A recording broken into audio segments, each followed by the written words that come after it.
Hi dear students, today in mathematics our chapter 9 we will start, and that is height and distance. Trigonometry chapter, trigonometric identities we have completed. So in this chapter we will use the trigonometry also, because in trigonometry portion there are two chapters, chapter 8 and chapter 9. So this is also the trigonometry based chapter. In this chapter we will find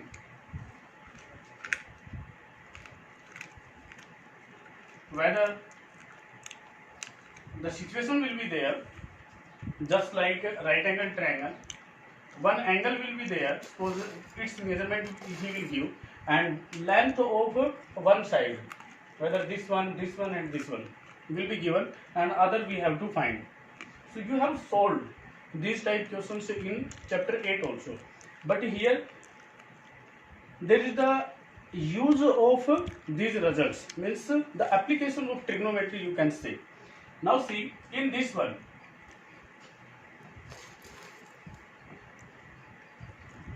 the use of, suppose here is the observer, this is observer. So this observer can see like this, and like this. On upwards he can see, on downwards he can see, and straight he can see. So use of his eyesight we will use, because suppose if he looks like this in this direction, this is eyesight of the observer. This will be eyesight, this will be eyesight when he see. On the basis of his eyesight we will take one horizontal line, one base line. इसको आप base line लेंगे और इसके respect में आपके two angles बनते हैं.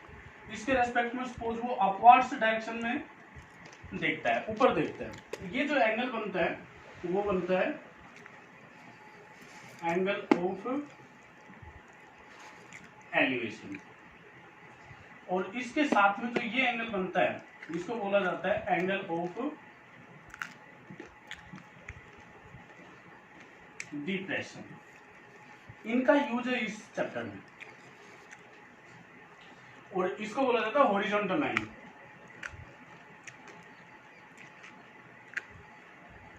क्योंकि जब हमें एंगल फाइंड आउट करना है तो उसके लिए हमें बेस लाइन की रिक्वायरमेंट होगी. तो ये हम बेस लाइन लेते हैं हॉरिजॉन्टल लाइन, और इसके रेस्पेक्ट में ये एंगल ऑफ डिप्रेशन और ये एंगल ऑफ एलिवेशन. सपोज कोई ऑब्जेक्ट यहाँ पे है और ये ऑब्जर्वर यहाँ पे देखता है उसको, तो ये इस लाइन के साथ में एंगल बनेगा कि उसके साथ देखने में उसका एंगल कितना बनता है, ये एंगल ऑफ एलिवेशन. और डाउनवर्ड्स अगर कोई ऑब्जेक्ट है और यहाँ से कोई यहाँ देखता है तो उसके साथ में ये एंगल ऑफ डिप्रेशन बनेगा. बस इन्हीं का यूज है इसमें. ट्रिग्नोमेट्री का जो यूज होता है वो, मान लीजिए कि एक बहुत ज़्यादा हाइट की एक बिल्डिंग है, उसकी हाइट फाइंड आउट करनी है, तो उसमें यहाँ से यहाँ मेजर करना मान लीजिए कि पॉसिबल नहीं है, तो वो क्या करेगा, उसके बॉटम से इक्वल डिस्टेंस पे, सपोज ये एक बिल्डिंग है, इसके बॉटम से कोई डिस्टेंस पे जाएगा, यहाँ पे यहाँ ऑब्जर्वर है, ये जो हॉरिजॉन्टल लाइन रहेगी और इसके साथ में इसके टॉप को देख के जो ये एंगल फॉर्म करेगा, इस एंगल का वो मेजरमेंट ले लेगा कि एंगल कितना बनता है इसके साथ में. ठीक है, और ये डिस्टेंस वो ले लेता है कि हम मान लीजिए कि ये 100 मीटर पे या 50 मीटर पे जाके इसको देखते हैं, 10 मीटर 20 मीटर जो भी मेजरमेंट हम लेते हैं वहाँ पे जाके और इसके टॉप को देखते हैं और ये एंगल आ जाएगा. उसके बाद हमें क्या करना है, ट्रिग्नोमेट्री रेशो का यूज करना और इसकी हाइट फाइंड आउट करनी है. सपोज ये हमने x ले लिया या h ले लिया, और ये सपोज वो 60 डिग्री देता है एंगल. इसके टॉप को देखने के बाद इस हॉरिजॉन्टल के साथ में इसका जो एंगल ऑफ एलिवेशन बनता है वो 60 डिग्री बनता है. हमें हाइट कैलकुलेट करनी है. तो देखिए ये राइट एंगल ट्रायंगल है, हमें बिल्डिंग जो है वो ऑलवेज परपेंडिकुलर वर्टिकली लेनी है. जैसे कोई पोल भी हो गया, कोई ट्री भी हो गया, तो जो भी रहेगा वो इस पे डायरेक्ट परपेंडिकुलर लेना है, ये एंगल 90 डिग्री लेना है. अब इस ट्रायंगल में आप लिखेंगे कि ये ए है, ये बी है, ये सी है. आप लिखेंगे in triangle A B C, we will write a b upon BC. This we have to find out divided by the given measurement, given side. So on the basis of this angle, this will be perpendicular and this will be base. ठीक है. Then perpendicular upon base will be tan ratio. It will be tan 60 degree, and the value of tan 60 you know very well. This AB H we have to find. BC is 20 equal to tan 60. You know its value is root 3. Then H height will be 20 into root 3 meter. This will be the height. So using trigonometric ratios and the value of trigonometric ratio at the angles, we can find the height of that building, right? Now see some examples based on this property.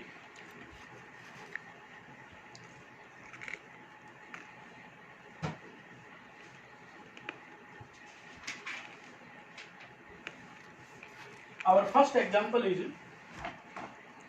a tower stands vertically on the ground. Suppose ये एक tower है, यहाँ से ground पे ये vertically stand है. From a point on the ground, ये suppose ground है आपका और यहाँ पे ये पॉइंट है, which is 15 metre away from the foot. ये इसका जो फुट है इससे 15 मीटर अवे है डिस्टेंस पे. Foot of the tower. The angle of elevation of the top of the tower is found to be 60 degree. Angle of the elevation of the to the top of the tower. इस top पे, यहाँ पे और इस observer इस point से, ये तो होगी उसके साथ हॉरिजॉन्टल लाइन, और ये जो एंगल बनेगा ये बन गया उसके पास angle of elevation 60 degree. Now he says find the height of the tower. So we will take A B C. Here we will write here in figure AB is the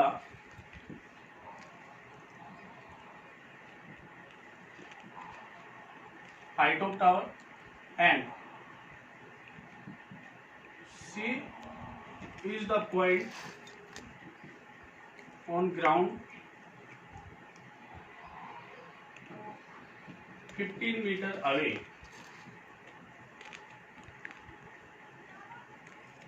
from the foot of the tower. Okay, and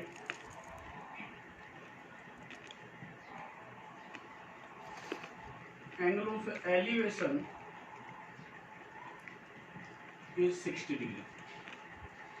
इस point से इसका angle of elevation to the top बनता है 60 degree. हमने A B को height of the tower लिया है. C point जो इसके बेस से 15 मीटर आगे है. आप लेंगे let A B B H metre. ये जो है इसकी हाइट, इसको हमने एच मीटर ले लिया. Now we will write in triangle A B C,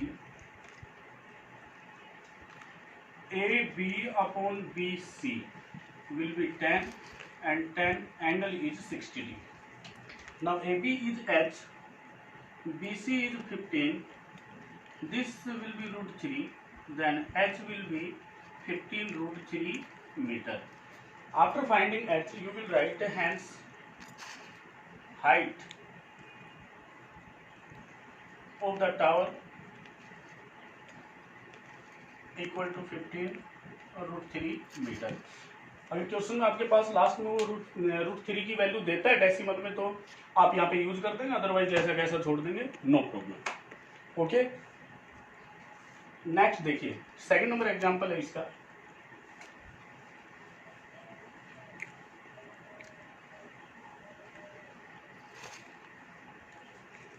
example number second में बोलता है an electrician has to repair the an electric fault on a pole of height 5 metre.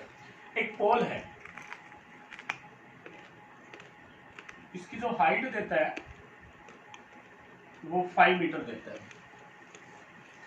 C needs to reach a point 1.3 metre below the top of the tower. वो कहता है कि इसका जो top है उससे 1.3 मीटर बिलो उसको repairing work करना है।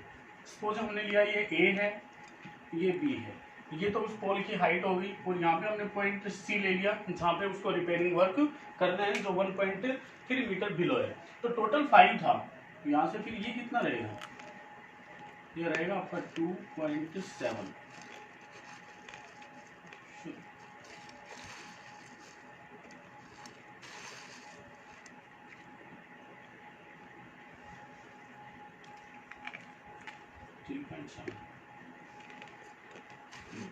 फाइव में से 1.3 हम सब्ट्रैक्ट कर देंगे, so this will be 3.7 metre height of the repairing work point.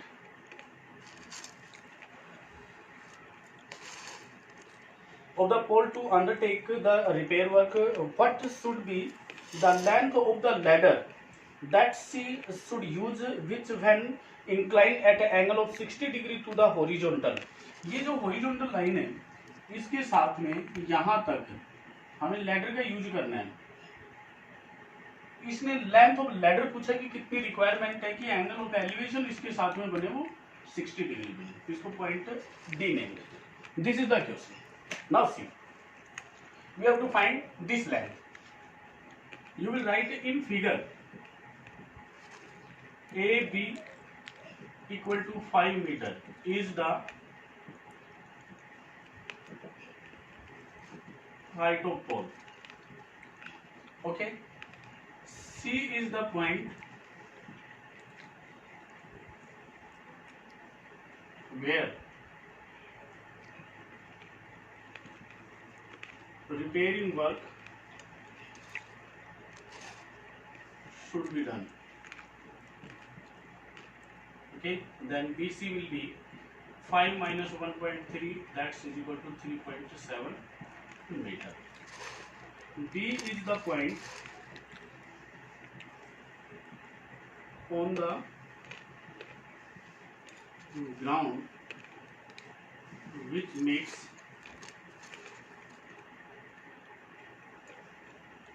angle of elevation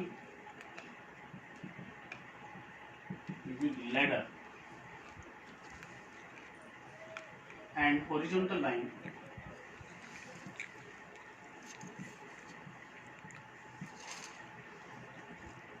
equal to 60 degree. ये सब कुछ आपको मेंशन करना है, जो फिगर में आप शो करते हैं यहाँ पे वो यहाँ पे मेंशन करना है। मेंशन करने के बाद आपको क्या लेना है, इसको आप x ले लीजिए, आप लेंगे length of ladder is x meter, then in triangle BCD अपने को फाइंड क्या करना है, BC, तो आप यहाँ पे लेंगे BC, फिर जो गिवन मेजरमेंट है आपके पास BC। अब आपको देखना है कि इस ट्रायंगल भी इस एंगल के रेस्पेक्ट में, ये तो हाइपोटेनस है, ये परपेंडिकुलर है। आपको पता है कि जो परपेंडिकुलर अपॉन हाइपोटेनस है वो कोस साइन होता है। अब हाइपोटेनस अपॉन परपेंडिकुलर हो गया तो क्या हो गया, कोसेक। तो यहाँ पे लेंगे आप कोसेक 60 डिग्री। इतना समझ आया। आप अगर मान लीजिए कि आपको यहाँ पे कंफ्यूजन होता है तो जो रेशियो आपको आता है वो रेशियो ले लीजिए। पहले ये साइड फाइंड आउट करेंगे, उसके बाद पाइथागोरस थ्योरम से एक्स फाइंड आउट कर लीजिए, डजेंट मैटर। सपोज इसकी वैल्यू आपको लर्न ना हो, बट साइन 60 की होगी तो कोसेक 60 की भी हो ही जाएगी। C D X this is 3.7 equal to sine 60 root 3 upon 2, cosec 60 2 upon root 3। यहाँ से जब क्रॉस मल्टीप्लाई करेंगे तो x आता है आपके पास 2 into 3.7 upon root 3, then x will be, यहाँ आप मल्टीप्लाई करेंगे तो 7.4 इंटू ये रूट 3 आता है। तो डिनोमिनेटर में रूट आपको छोड़ना नहीं है, तो यहाँ पे भी रूट 3 और यहाँ पे भी रूट 3। x आएगा आपके पास 7.4 अपॉन 3 इंटू रूट 3। रूट 3 यहाँ पे कुछ ये देता है, रूट 3 की वैल्यू देता हूँ 1.73, then x will be 7.4 into 1.73 और डिवाइड बाई 3। आप इनको मल्टीप्लाई करके और डिवाइड करेंगे तो ये जो वैल्यू है आपके पास ये आपकी 2.14 मीटर अप्रोक्सीमेट आता है, मीन्स इक्वली भी आता है। तो डेसिमल में आप 1 2 पॉइंट यहाँ पे चलेगा, जैसे 5 आ गया 3 आ गया तो चलेगा, डजेंट मैटर, अप्रोक्सीमेट वैल्यूज आती हैं, क्योंकि √3 की जो वैल्यू है 1.73 वो भी अप्रोक्सीमेट है, उसकी एक्जैक्ट वैल्यू नहीं है क्योंकि इरेशनल नंबर है। ओके, सो इस टाइप का क्वेश्चन आएगा तो आपको ऐसे सोल्व करना है। सिचुएशन के अकॉर्डिंग आपको फिगर फॉर्म करना है, फिगर के अकॉर्डिंग आपको यहाँ पे जो कुछ फिगर में हमने यूज किया है वो सारा एक्सप्लेन करना है, डिस्क्राइब करेंगे, उसके बाद सिर्फ और सिर्फ इतना सा सॉल्यूशन है, जो चाहिए वो साइड फाइंड आउट कीजिए, जो गिवन है उसके नीचे रख दीजिए। चलिए एक एग्जांपल और करते हैं इसका, टोटल 7 एग्जांपल है इसमें। एग्जांपल नंबर 3 देखिए,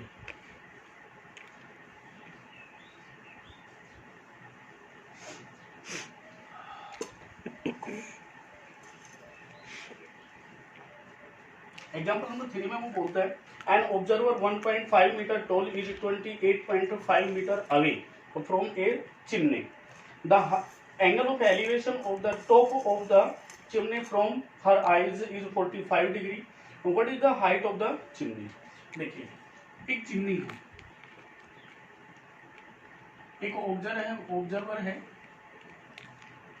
जो इससे 28.5 मीटर अवे डिस्टेंस पे इसके फुट से,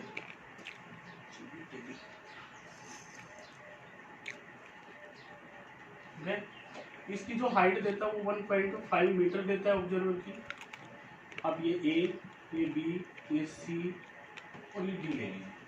ये कहता है कि इसकी आइज से इसके टॉप को देखता है तो उसका एंगल ऑफ एलिवेशन 45 डिग्री बनता है। तो सबसे पहले ये हॉरिजॉन्टल लाइन जाएगी, इस हॉरिजॉन्टल लाइन के साथ यहाँ पे इसका एंगल ऑफ एलिवेशन दिखता है और ये 45 डिग्री है। सपोज इसको हमने ई पॉइंट ले लिया, यहाँ पे क्लियर है। क्या लिया, ऑब्जर्वर है जिसकी हाइट 1.5 मीटर है, ये चिमनी के फुट से 28.5 मीटर अवे है, डिस्टेंस पे है। हमें इसकी आइज के साथ में इसके टॉप का जो एंगल ऑफ एलिवेशन बनता है वो 45 डिग्री बनता है। तो इसके लिए हमें ये हॉरिजॉन्टल लाइन लेनी होगी, फिर ये एंगल ऑफ एलिवेशन लेंगे 45 डिग्री। अपने को height of the chimney find out करनी है। सी, जब ये आपका 1.5 है तो ये भी 1.5 रहेगा,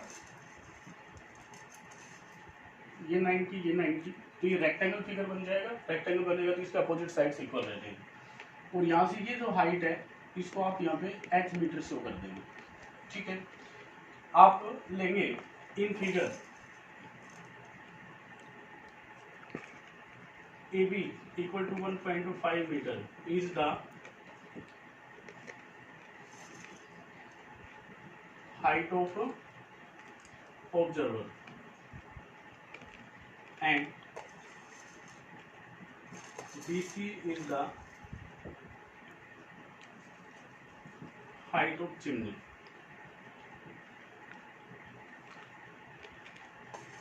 Okay,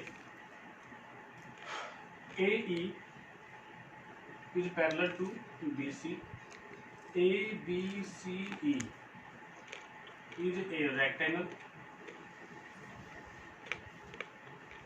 then AB will be equal to EC, that is 1.5 meter, and BC equal to AE, that is 28.5 metre. तो इसको भी आप 28.5 मीटर शो कर देंगे, राइट। फिर आप लेंगे let DE equal to H metre. Now in triangle ADE triangle में आपके पास हाइट लेनी है आपको DE, ये फाइंड आउट करना है। तो आप लेंगे DE डिवाइड बाई जो गिवन मेजरमेंट है AE।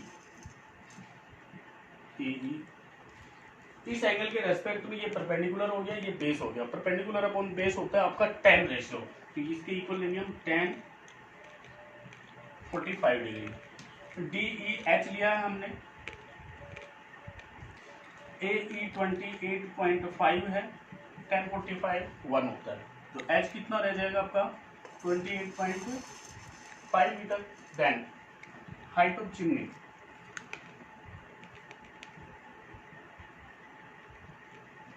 will be DE plus EC, that is 28.5 plus 1.5, and when you add you get 30 meter. 30 meter will be the height of the चाहिए. So these type questions you will find in your exercise. So for today you have to solve only and only first 10 questions of your exercise. From exercise 9.1, only one exercise is there. In next video we will complete this one. Thanks.